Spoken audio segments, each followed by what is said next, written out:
मैंने तुम्हें बना दिया हो। किस स्कूल से आए हो? सर मेरा पिछला स्कूल था एपीजे स्कूल साकेत। अच्छा, एपी के साकेत से बड़े दूर से आए हो। क्या करें सर, आप जैसे अच्छे टीचर हर अब जगह नहीं बोलोगे मिलते आना ना। पड़ता है। अब तुम बोलोगे सबसे आना दूर से पड़ता मैं है। आई हूँ। सबसे दूर मैं कहाँ से? दूर से मेरठ से। हाँ हाँ। सर मैंने आपको देखो वापस भव्या होस्ट मेरे बना से दिया है। पढ़ने के लिए आए। मेरे से पढ़ने के लिए भव्या आई है। हाँ जी सर। तो हम लोग स्टार्ट करें। पहले हमें वेक्टर एडिशन करना है। Addition of vector.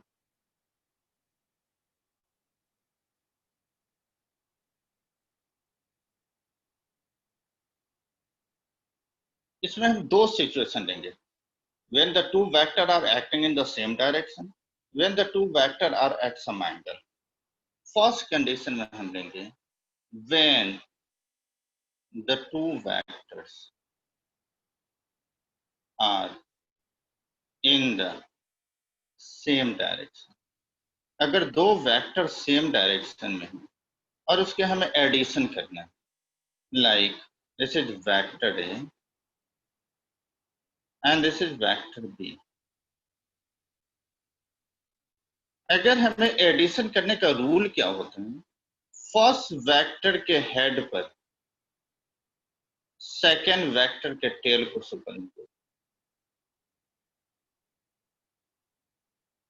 हमें इस वेक्टर बी को उठाकर ए के हेड पर डाल देंगे।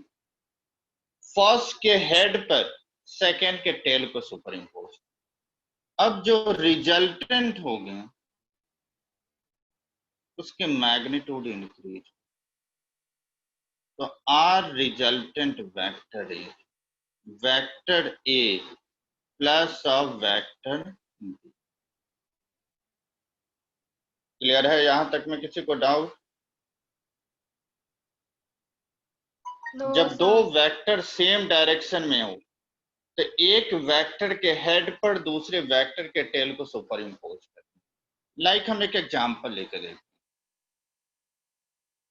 Like vector A is equal to 2i and vector B this is equal to 3i। दोनों देखो i unit vector means both are in the same direction. तो अगर हम दोनों को ड्रॉ करते हैं तो वेक्टर ए ये है और वेक्टर बी इसकी मैग्नीट्यूड ज्यादा है, इसकी लेंथ को हम इंक्रीज करते हैं। अब दोनों का अगर हमें एडिशन करना है तो ए के हेड पर बी के टेल को सुपर इम्पोज। तो रिजल्टेंट हमें जो मिला this vector R as vector A plus of vector B means 2i plus of 3i this is equal to 5। ठीक है। अब सेकेंड कंडीशन में हम लेंगे when the two vectors are at some angle, when the two vectors are at some angle.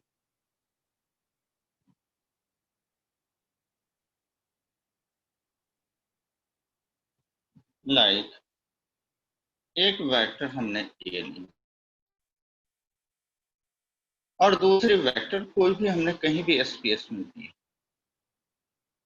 अब इसका addition का rule क्या है, एक के हेड पर दूसरे के टेल को सुपर इम्पोज करना है। तो हमने बताया था लाइक कोई भी वेक्टर सम एंगल पर, तो इसी एंगल पर तुम फॉरवर्ड और बैकवर्ड मूव करा सकते हो। दिस डायरेक्शन में दिस डायरेक्शन में मूव करा सकते हो, रोटेट नहीं कर सकते। क्लियर है? तो हमें क्या करना है, ए को थोड़ी फॉरवर्ड शिफ्ट कर दो, बी को थोड़ी बैकवर्ड शिफ्ट। तो फाइनली तुम देखो ए के पैरेलल सेम ए ले रहे हैं, बी के पैरेलल सेम हमने यहाँ बी ड्रॉ। तो this is the resultant vector. Resultant vector वही होता है जो हेड टू हेड और टेल टू टेल। तो R resultant is vector A plus of vector B. देखो this is the notation vector का, लेकिन अगर तुम्हें देखो, क्योंकि इसकी इसकी डायरेक्शन डिफरेंट है, इसकी डायरेक्शन डिफरेंट है। अगर हम ए को देखते हैं एक्स डायरेक्शन, बट बी को हम देखें तो एक्स और वाई दोनों कंपोनेंट है, तो इसका मैग्नीट्यूड, यहां पर दोनों वेक्टर सम है, इन दोनों का रिजल्टेंट भी इसका मैग्नीट्यूड के सम के इक्वल होगा, बट यहां पर जो रिजल्टेंट है इसके मैग्नीट्यूड के सम के इक्वल नहीं होगा। अब इसका मैग्नीट्यूड हम कैसे निकालेंगे, तो लाइक हमने एग्जांपल ले लिया, एक वेक्टर ए है, this is equal to 2y, दूसरी वेक्टर बी है, क्योंकि ये तो एक्स वाई प्लेन में आ गई सम एंगल पर, तो इसके हम ले सकते हैं जैसे 2y प्लस ऑफ 3, ये हमने। अगर हम इसका रिजल्टेंट r निकालेंगे तो ये आ जाएगा vector A plus of vector, और this is equal to 4i plus of 3, ये रिजल्ट है। लेकिन इसके मैग्नीट्यूड डायरेक्टली इसके सम के इक्वल नहीं हो सकता, क्योंकि दोनों वेक्टर सेम डायरेक्शन में एक्ट नहीं करते। तो इसके मैग्नीट्यूड ऑफ रिजल्टेंट को कैलकुलेट करने के लिए हम ट्रायंगल ऑफ वेक्टर एडिशन को यूज, वो हम आगे बताएंगे। समझ गए? Notation is only A plus B. Notation का मतलब ये नहीं कि इसका मैग्नीट्यूड का भी सम हो गया। मैग्नीट्यूड का सम तभी हो रहा है जब दोनों वेक्टर सेम डायरेक्शन में, तो resultant is its magnitude, sum of their magnitude, because both are acting in the same direction. But when the two vectors are acting at some angle, then their resultant is calculated by the triangle of vector. सबको clear है यहां तक? तो ये हम calculate करने के लिए आगे हम बताएंगे triangle of. Next, difference of two vector.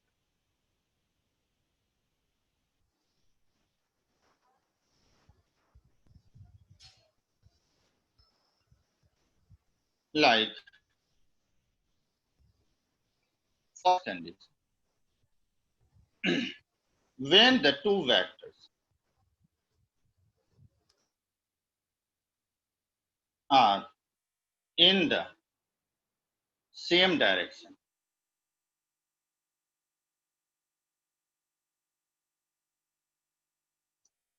in the same direction, like this is vector A and this is equal to vector। अगर हमें डिफरेंस लेना है तो इसके डायरेक्शन को अपोजिट कर, बट ए के हेड पर ए वेक्टर, इसके हेड पर माइनस बी करते हैं, क्योंकि डिफरेंस लेना है तो इसको हमें अपोजिट करनी पड़ेगी।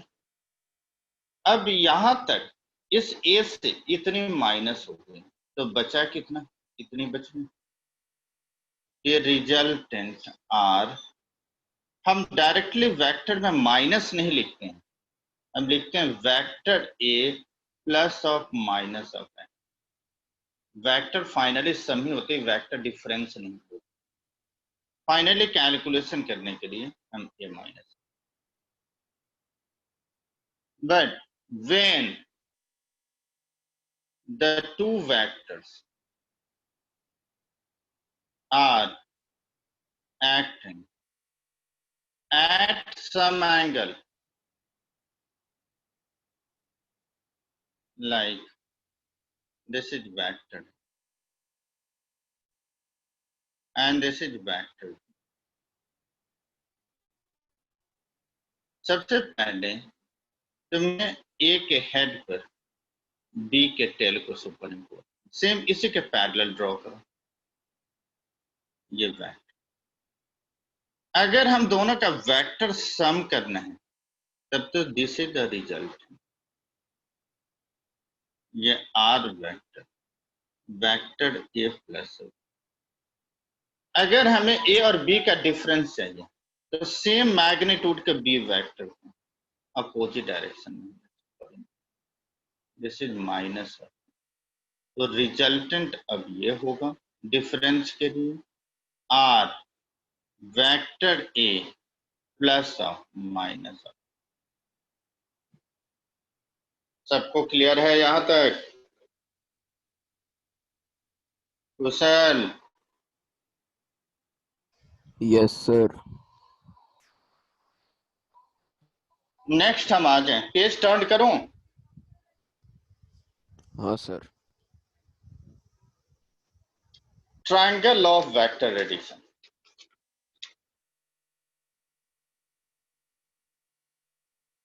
Triangle of vector addition state and derive आता है। ट्रायंगल ऑफ वेक्टर स्टेटमेंट ध्यान से समझना। ट्रायंगल ऑफ वेक्टर्स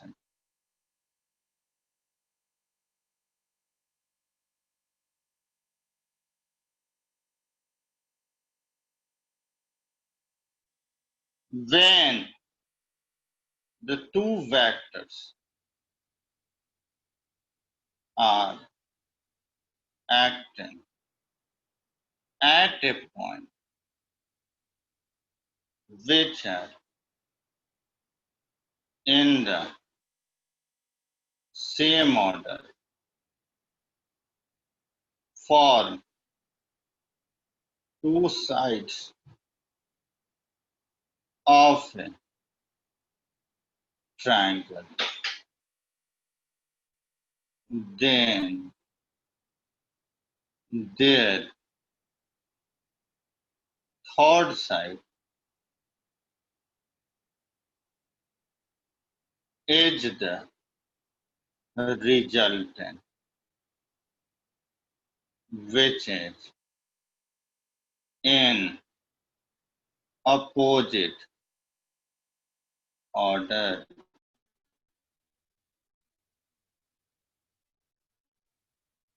अब तुम्हें देखना है इस स्टेटमेंट में दो, क्या हमने स्टेटमेंट में लिखा, when the two vectors are acting at a point which are in the same order form two sides of a triangle।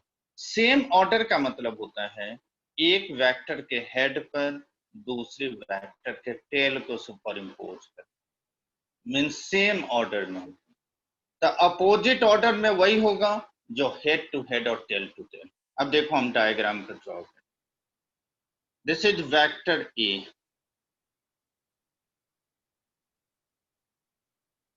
and this is vector B,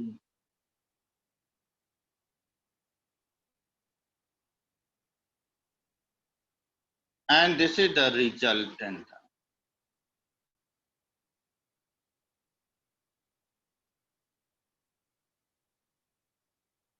same order means vector A के head पर vector B के tail को super. So these two vectors are in the same order। Resultant is in opposite। जैसे तुम देखो ये anti clockwise है, तो तुम देखो ये क्लॉकवाइज। ये दोनों सेम ऑर्डर में, तो ये अपोजिट ऑर्डर। दोनों वेक्टर ए एंड बी के बीच हमने एंगल थीटा लिया। यहां से हम एक परपेंडिकुलर ड्रॉ।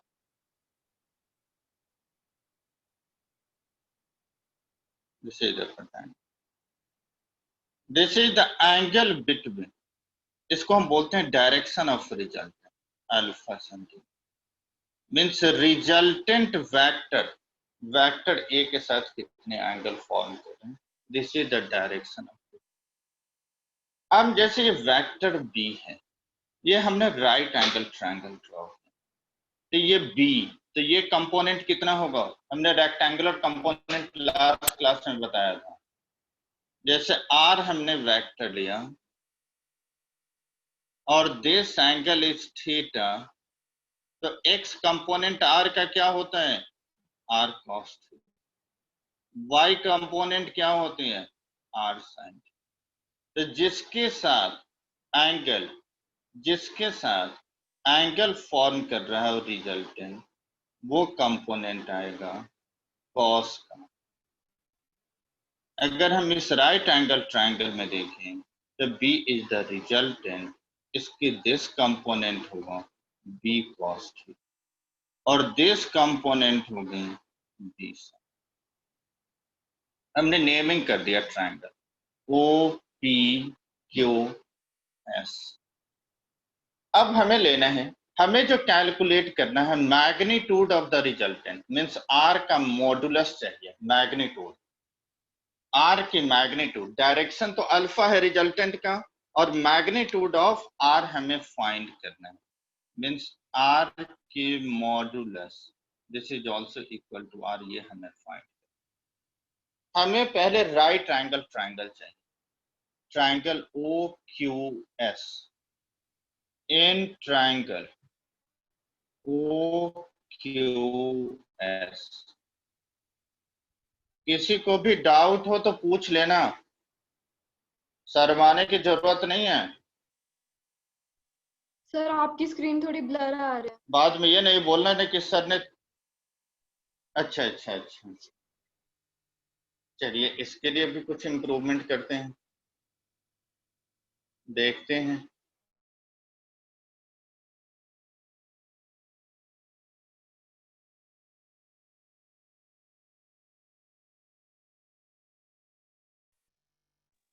अब ठीक आ जाए ना तो बता देना।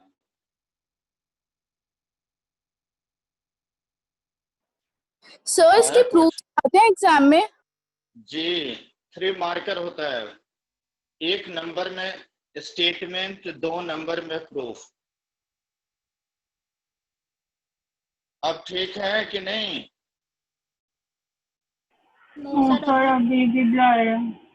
अभी ब्लर है? Yes sir. सर अब तो ज्यादा हो गई, पहले फिर भी कुछ ठीक थी। कुशल, हाँ जी सर। अच्छा मैं तुम्हें होस्ट बना के एक बार डिस्कनेक्ट करके देखती हूँ। अच्छा sir.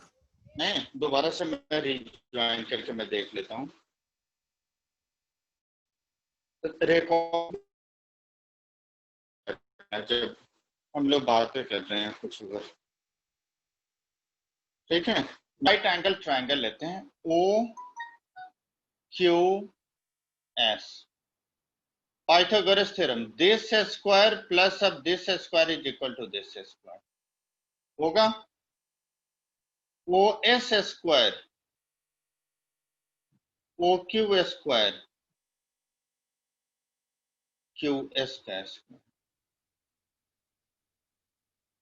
O S magnitude R, O Q is equal to, हम लिख सकते हैं O P plus of P Q whole square plus of Q S S, OP is A, PQ is B cos theta whole square plus of B sin theta.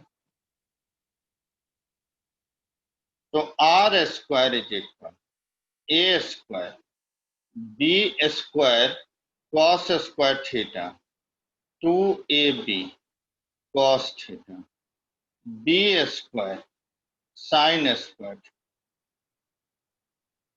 तो कितने लोग test series 2 दे रहे हैं? मैं दे रही हूँ। अच्छा, वैसे तो मैंने वैसे तो हम सिलेबस सारे टच कर दिए हैं तुम्हें, जितना आ रहा है यहां तक हम सिलेबस पर पहुंच चुके हैं, लेकिन जिसके जो देख लेना अपनी तैयारी के अकॉर्डिंग, इसलिए मैं कुछ नहीं बोलूंगा, वो आपके अपने डिसीजन है। ए स्क्वायर, दोनों से बी स्क्वायर कॉमन निकाल दो तो ये आ जाएगा cos square theta plus of sine plus of 2AB cos, this is equal to A square plus of B square plus of 2AB cos is equal to R square. तो आर की value कितनी आ गई? Under root of A square plus of B square plus of 2AB cos theta. This is the direction of resultant, sorry, magnitude of their resultant.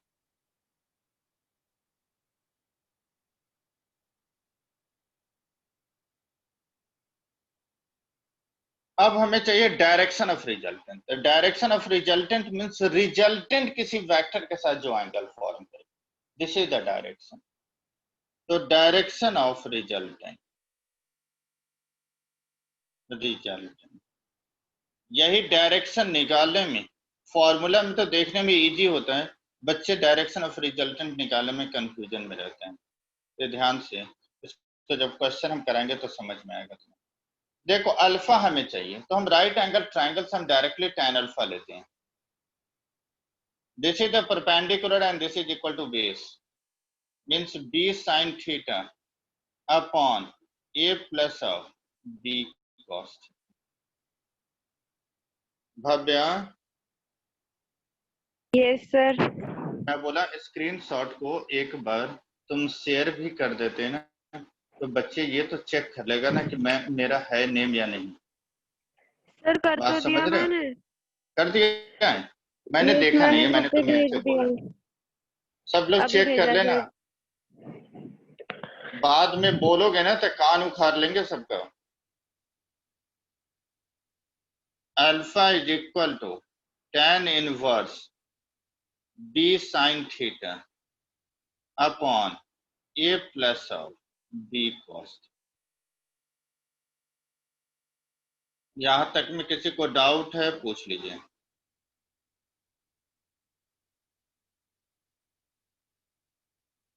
या आगे बढ़े?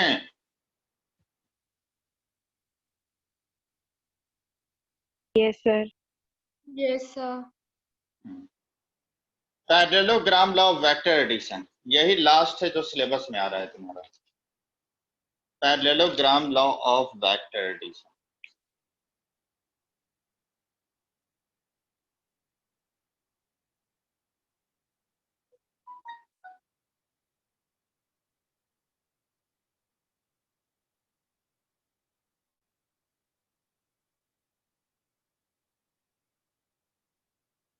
जो ट्रायंगल लॉ है सेम है पैरेललोग्राम लॉ, इसलिए पैरेललोग्राम लॉ नॉर्मली मैं कराता भी नहीं, केवल स्टेटमेंट लिख कर छोड़ देते हैं, बाकी सेम है।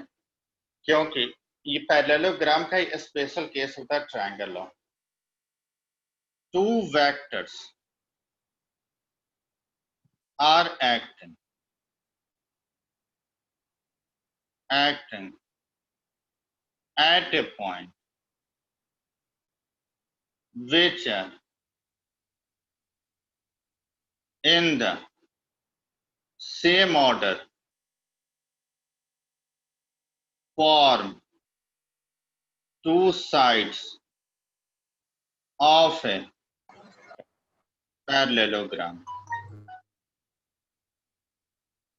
then their diagonal is the resultant, which is in opposite order.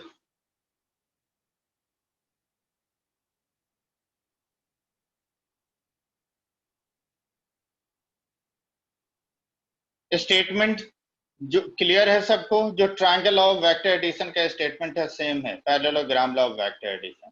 जहां ट्रायंगल था वहां पैरेललोग्राम, जहां थर्ड साइड था वहां डायगोनल, बाकी सब कुछ सेम।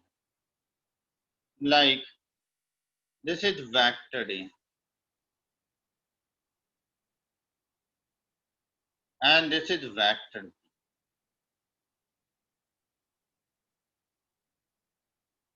B के पैरेलल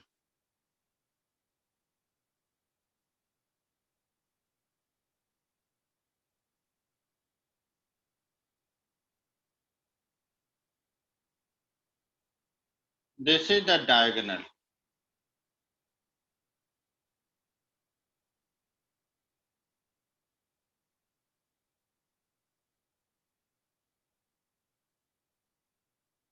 देख रहे हो? हर बार ध्यान रखना, जो रिजल्टेंट हम ड्रॉ कर रहे हैं देख रहे होगे, ये टेल टू टेल आ रहे हैं और हेड टू हेड मीट करते हैं।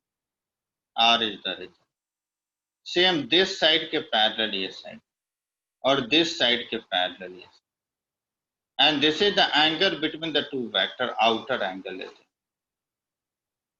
क्योंकि इस वेक्टर को तुम फॉरवर्ड शिफ्ट करोगे तो दोनों वेक्टर के टेल के बीच में आएंगे। सेम यहां से एक परपेंडिकुलर हम draw, this angle is 90, means this component is b cos and this component is b sin. This is the direction of resultant equation. O P Q S.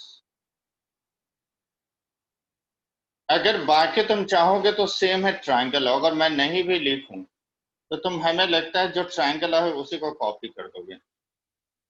In right angle triangle, right angle triangle, O Q S. मुझे लिख कर बताना है या मैं छोड़ दूं? Same है जो ट्रायंगल लॉ है।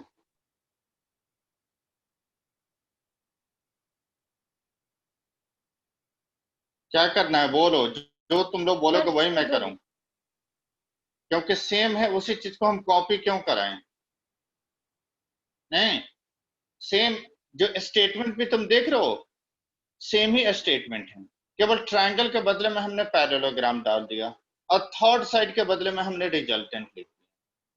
तो हमें जरूरत नहीं लग रहा है कि हम फिर उसी डेरिवेशन को दोबारा से हम लिख कर तुमको बताएं, ये हमें लगता है तुम्हारे लिए टाइम वेस्ट हो जाएगा। बाकी तुम लोग जैसे बताओ, क्योंकि वो उसके लिए करने की जरूरत होता है जो बुद्धू होता है। बताओ क्या करें, छोड़ दें?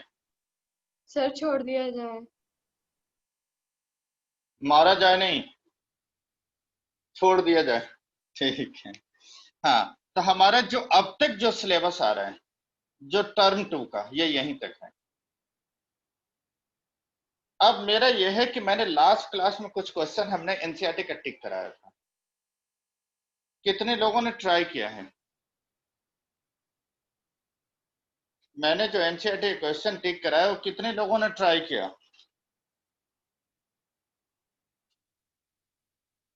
किसी ने नहीं किया? कल सर के डाउट्स क्लास, भी है। हाँ सर डाउट्स भी है। डाउट्स कौन सी? वही एनसीईआरटी वाले?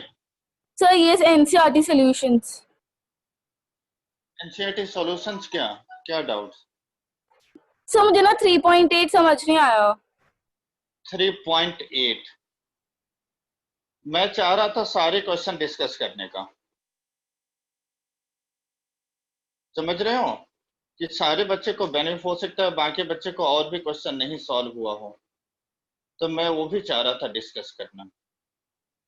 इससे पहले मैं एक क्वेश्चन और डिस्कस करना चाह रहा था, बेलून वाले क्वेश्चन। ये बहुत इंपॉर्टेंट क्वेश्चन है बेलून का। मैं उसको पहले बेलून वाले क्वेश्चन डिस्कस कर दूं। Yes sir. देखो ये क्वेश्चन, या तो तुम बोलोगे तो फोटो क्लिक करके ग्रुप पर डाल दो, ग्रुप पर डाल दो फोटो क्लिक कर यस सर। बेलून वाले। Yes sir. एक बार तुम लोग देखो तो फटाफट इस क्वेश्चन को मैं डिस्कस करना चाह रहा हूँ। बेलून का बहुत इंपॉर्टेंट होता है 11th के लिए।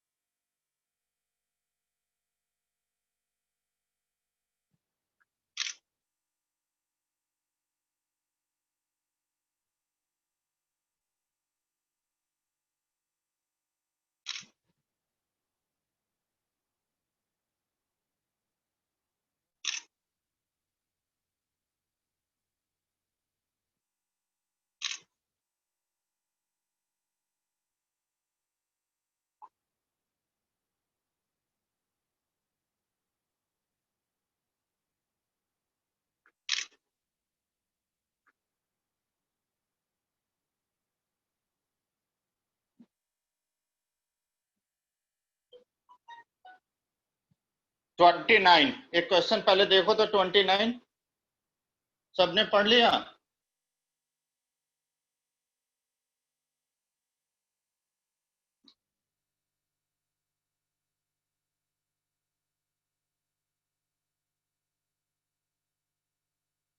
यस सर पढ़ लिया।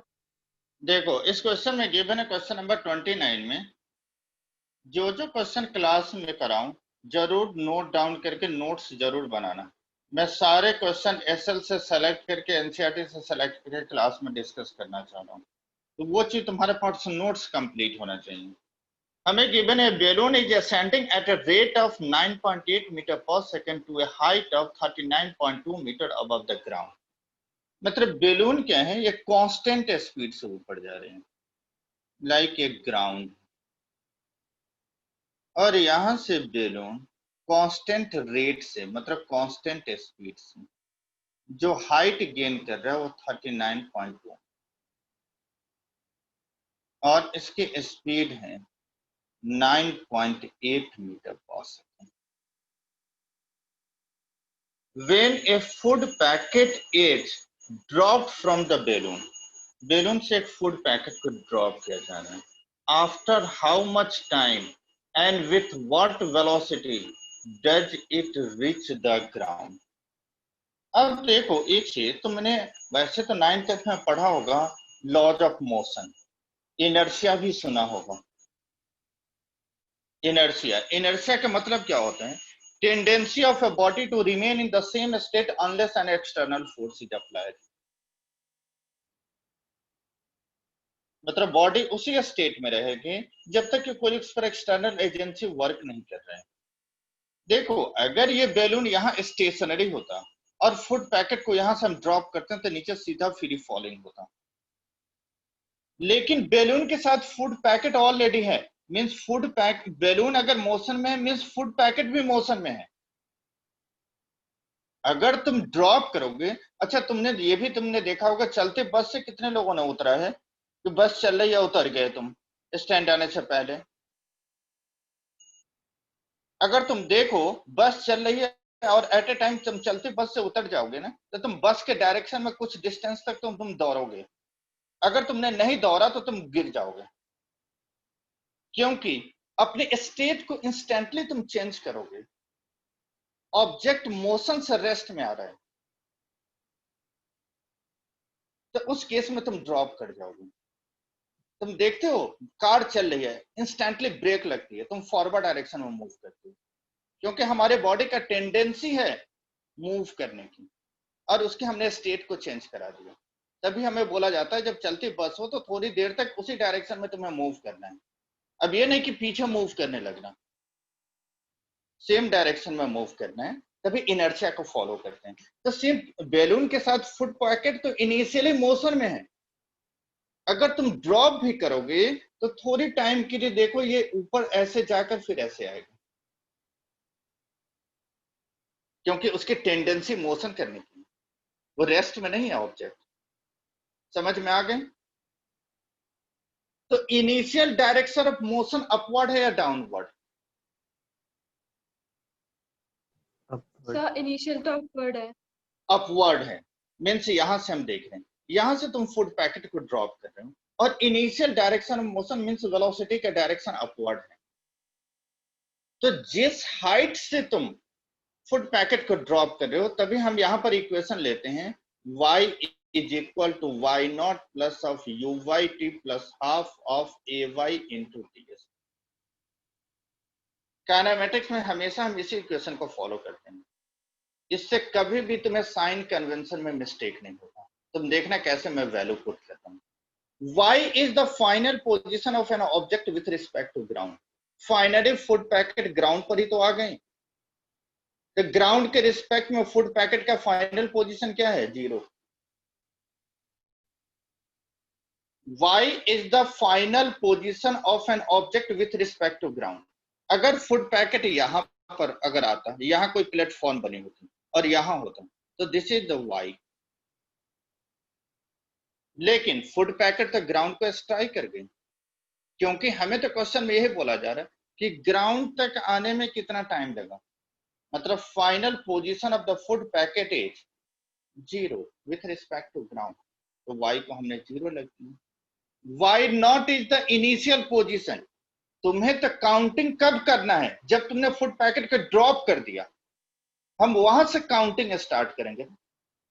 यहां तक तो बैलून का मोशन, फूड पैकेट को जब ड्रॉप किया तो ग्राउंड तक आने में कितना टाइम लगा? तो फूड पैकेट को तो तुमने यहां से छोड़ा है।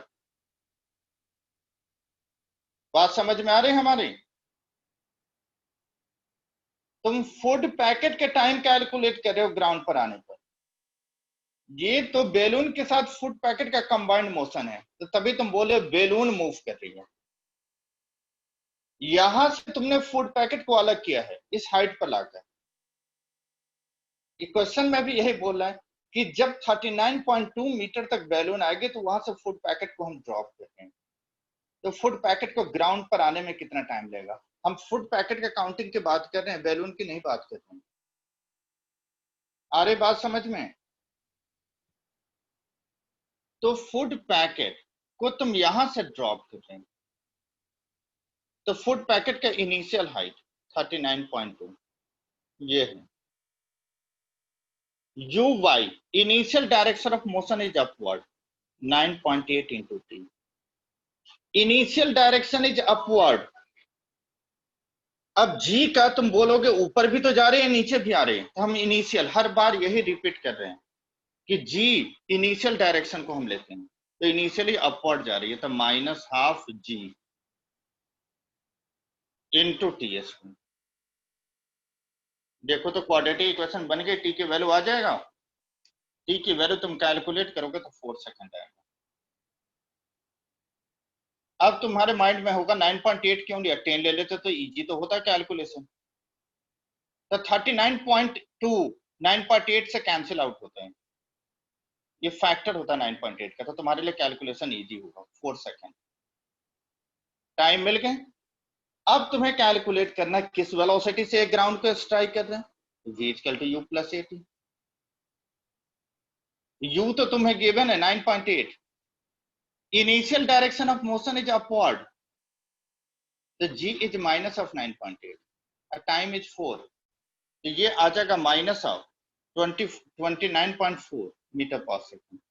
Minus sign denote the direction of velocity. तो वेलोसिटी के डायरेक्शन फाइनल तो डाउनवर्ड डायरेक्शन में, तभी नेगेटिव साइन। क्लियर हो गया? बाकी 2 क्वेश्चन जो मैंने भेजा है वो आप ट्राई करोगे और नेक्स्ट क्लास में। हाँ बोलिए। सर आपके सॉल्यूशंस में हाइट माइनस में क्यों लिया है? हाइट कहाँ माइनस में लिया है? सर आपने जो व्हाट्सएप पे सॉल्यूशन भेजा है। मैं बोला हूं ना, देखो कभी भी एसएल के सॉल्यूशन, मेरा सॉल्यूशन ज्यादा इजी है। आप एसएल से सिर्फ क्वेश्चन देखना, एसएल से ज्यादा इजी मेरा सॉल्यूशन आपको मिलेगा, और मेरे सॉल्यूशन में कंफ्यूजन नहीं मिलेगा। तो अगर हम s = ut + ½ at² यूज करते हैं तो उसमें हम s करो ना, तुम उसमें हमेशा कंफ्यूजन में साइन लेने में रहोगे। सर बट अगर हम लेते हैं तो उसमें हम माइनस का साइन लगाएंगे या प्लस का? हाँ, अगर तुम लेते हो तो यहाँ ओरिजिन तुमने ले लिया तो ये नेगेटिव होगा। Okay sir. तो क्यों हम कंफ्यूजन, बार बार कंफ्यूजन क्रिएट करें? कभी हम साइन को चेंज करें, कभी प्लस ले रहे हैं, कभी माइनस ले रहे हैं, तब इसको क्यों नहीं यूज करेंगे? जो मैं सिखा रहा हूं उस मेथड से करो। Okay sir. एनसीईआरटी भी इस मेथड को फॉलो कर रहा है, और इसमें तुम देखो एक भी कंफ्यूजन नहीं है, हर एक पॉइंट को मैंने क्लियर किया है। y is the final position, y0 is the initial. हम सबको ग्राउंड से ऑब्जर्व कर रहे हैं, अपवर्ड जा रहे हैं, इनिशियल वेलोसिटी के डायरेक्शन पॉजिटिव, ऊपर जाएगा अगेंस्ट द ग्रेविटी -9.8। तो उसके सॉल्यूशन पे नहीं जाओ, केवल आंसर चेक किया करो।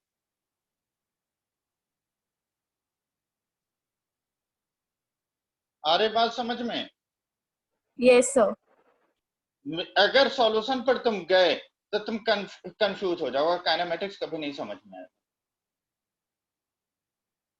मेरा मेथड अगर तुम्हें नहीं समझ में आए तभी तो तुम दूसरे सॉल्यूशन पर जाओगे।